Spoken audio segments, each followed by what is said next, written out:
ओम का सभी उच्चारण करें। ओम।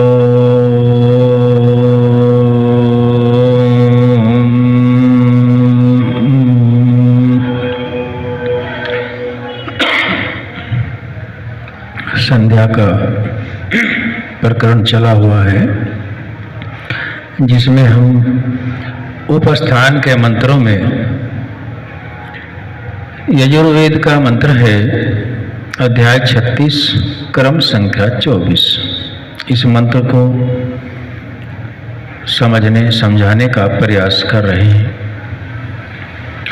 ओम तच्चक्षुर्देवहितं पुरस्ताच्छुक्रमोच्चरत् पश्येम शरदय शतं जीवेम शरदय शतं शृणुयाम शरदय शतं प्रब्रवाम शरदय शतं दीनाः स्याम शरदय शतं भूयश्च शरदय शतात्।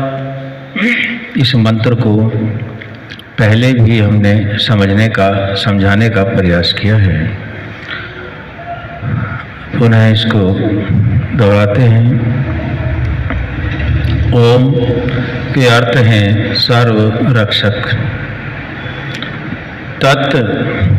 तच्चक्षुर्देवहितं, तत् वही परमात्मा जो आत्माओं के लिए शरीर आदि की व्यवस्था करता है, वही परमात्मा। तच्चक्षुर शरीर से किए कर्मों का आत्मा को जो फल भोगना होता है उन सभी आत्माओं का दृष्टा है, सभी के कर्मों को देखता है। देवहितम जो वेद विद्या परमात्मा के ज्ञान के अनुसार अपने शरीर आदि की क्रियाओं को करते हैं, उन सभी विद्वानों के देवहितम कल्याणार्थ है, विद्वानों का हित करता है।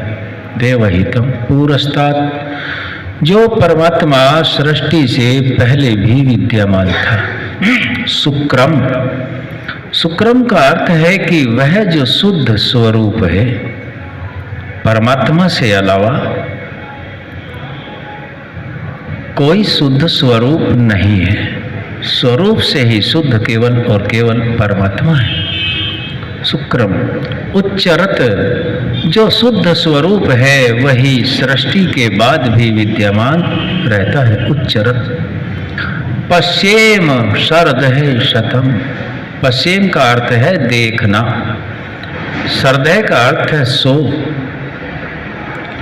100 वर्षों तक हम उस परमात्मा को देखें। शरदय शतम जीवेम शरदय शतम, 100 वर्षों तक जिए। जीवेम शरदय शतम शृणुयाम शरदय शतम, 100 वर्षों तक उपदेश सुने।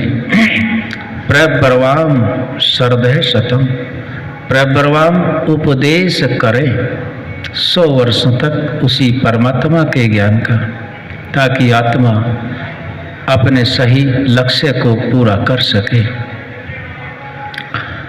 शृणुयाम शरदय शतम प्रब्रवाम शरदय शतम अदीनः श्याम, दीन दुखी और गुलामी परतंत्रता से रहित रहें।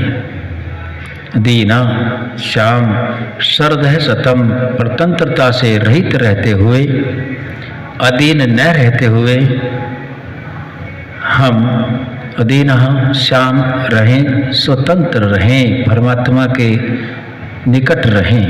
भूयश्च 100 वर्षों से भी अधिक, शरदय शतात् हम इस शरीर का भोग करें, उत्तम कार्यों को करें।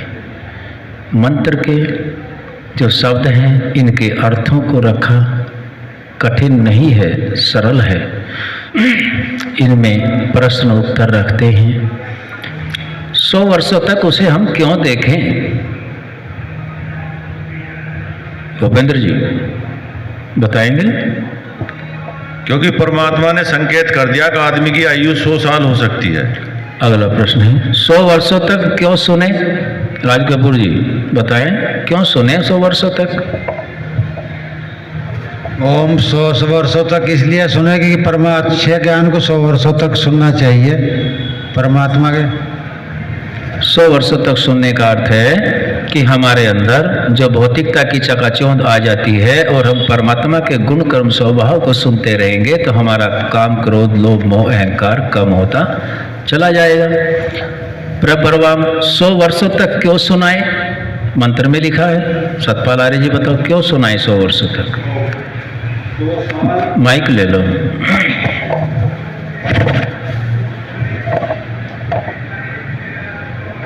जो ओम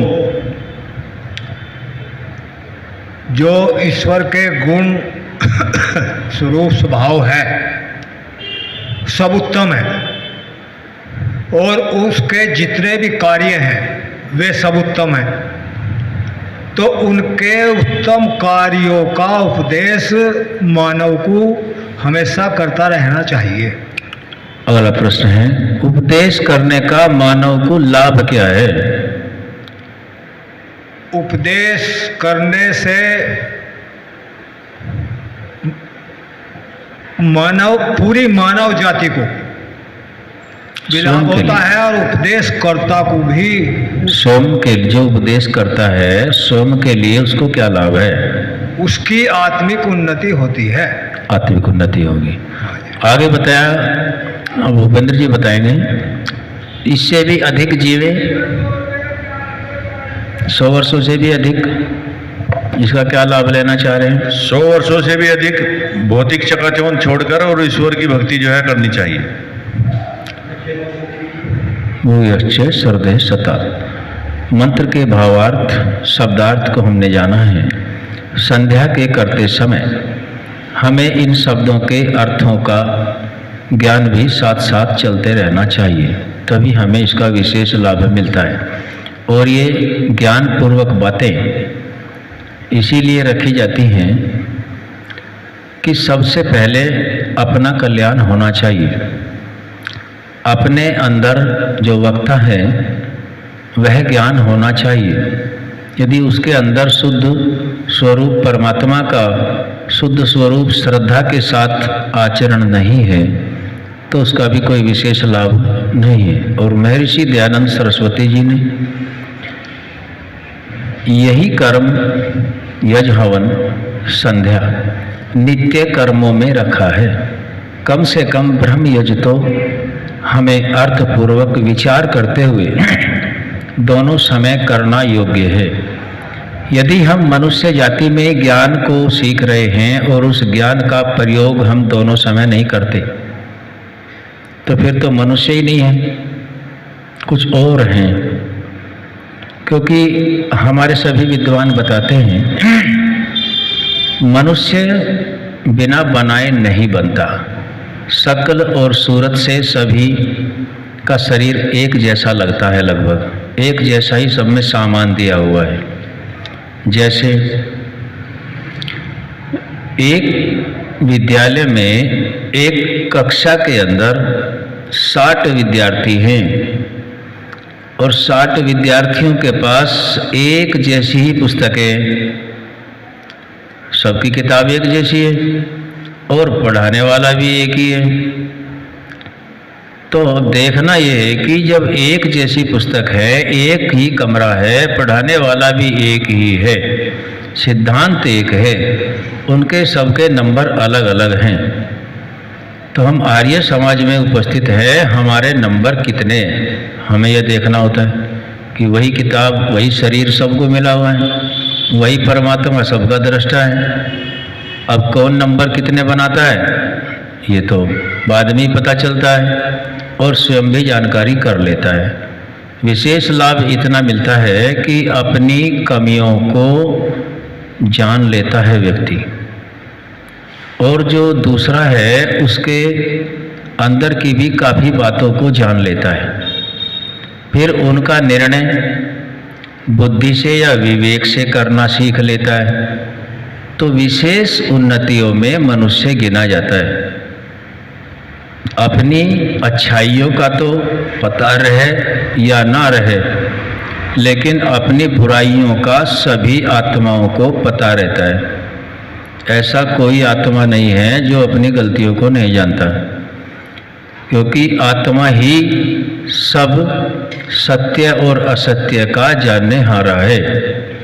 हम बिना ज्ञान के आत्मा के गुणों को दबाते रहते हैं, और जब आत्मा के गुणों को दबाते रहते हैं तो मन आदि प्रभावी होते हैं, तो आत्मा भी उसी तरफ को झुक जाता है। आज का विषय यहीं तक रखा जाएगा।